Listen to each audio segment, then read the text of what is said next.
And guests. Amen. How many of us here have heard of the movie The Right Stuff, or have read the book The Right Stuff? Okay, I see. I'm giving you an experience. Back in the day was January the 9th, 1980. It was a clear, bright, sunny day in San Diego at the Naval Air Station Miramar. These two pilots boarded their F-16 Tomcat jet. One pilot was a 16-year veteran, flying plane, had over 2,000 hours of flying. He was the main pilot in the two-seater jet. And the person behind him was a 22-year-old Navy officer who had just graduated from the Naval Academy that previous May and was stationed at Miramar in San Diego. What they were doing routine missions off the coast of San Clemente Island in the Pacific Ocean. And what I mean is that two jets would come at each other like this, and they would go thrust up beyond the clouds. That's the kind of maneuvers that they were doing that day on January 9th, 1980. But what happened was, as these two jets, phenomenal jets, actually they're 32-ton jets, 2-ton jets, were going up above the clouds. The jet with the veteran pilot, another pilot, the engine stalled. And it began to go down. And so what happened, these pilots, they're trained to stay with the jet as long as they can before they eject. So they're trying to get a hold of the engine to try to restart the engine, and at the same time the plane was going down and spiraling, and finally went into a tailspin, according to the wingman who saw everything. The wingman said he saw the jet spiral down through the clouds, and he said nobody got out of the plane. And it kept spiraling and spiraling and spiraling down at a 45-degree angle into the ocean. They never found the bodies. They searched and searched and searched. Well, why did I bring this up?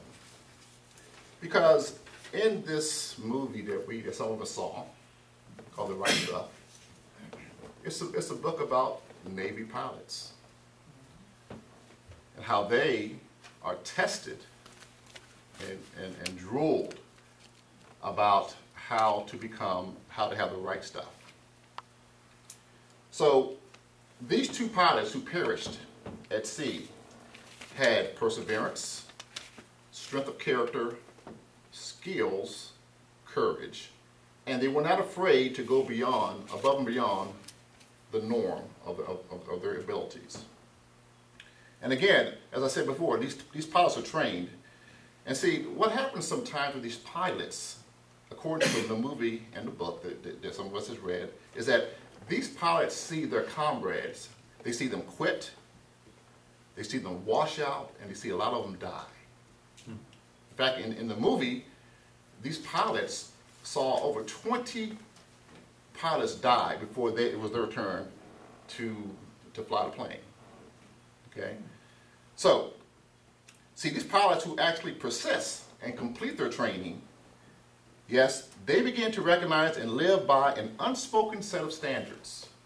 Yes, an unspoken set of standards and assumptions summed up as the right stuff. Now what about us? How do we know that we have the right stuff? Or how can we acquire the right stuff? Or why should we even think about acquiring the right stuff? Well, we can demonstrate these qualities in several ways. Number one, in our families. 2, in our communities.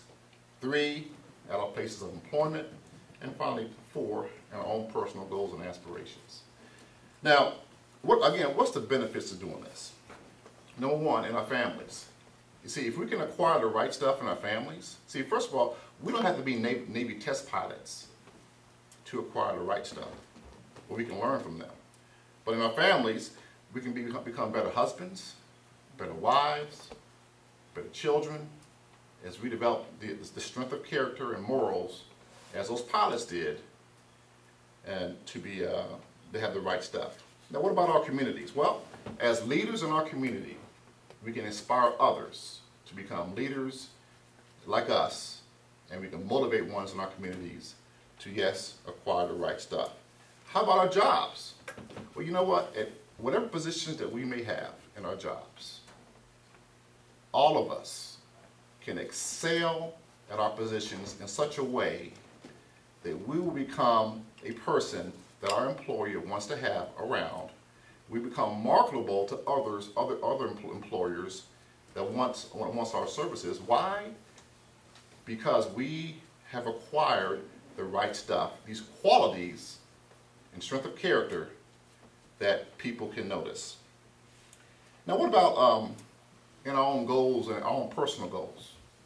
Well, if we have the right stuff, we will definitely have short-term goals, long-term goals, and the most important thing about these goals is we will not be afraid.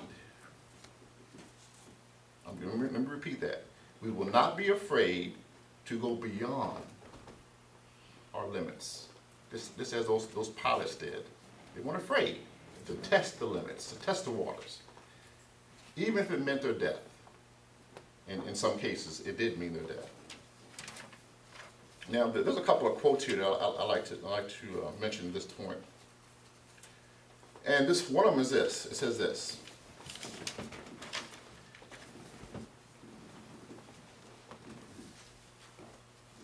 And these are actually quotes from this person called Peter Tillich. You know what he said? He said, the person who risks nothing does nothing, has nothing, is nothing, and becomes nothing. He may avoid suffering and sorrow, but he simply cannot learn and feel and change and grow and love and live. Also, he says, only those who risk going too far can possibly find out how far they can go. So those are some things to keep in mind. So in conclusion, all of us here can strive to have the right stuff in our lives: perseverance, strength of character, courage, and others. And we can learn from the Navy pilots back in 1980, those two who died. That young pilot who died, who was in the back seat of that jet, that was my brother. And he definitely had the right stuff.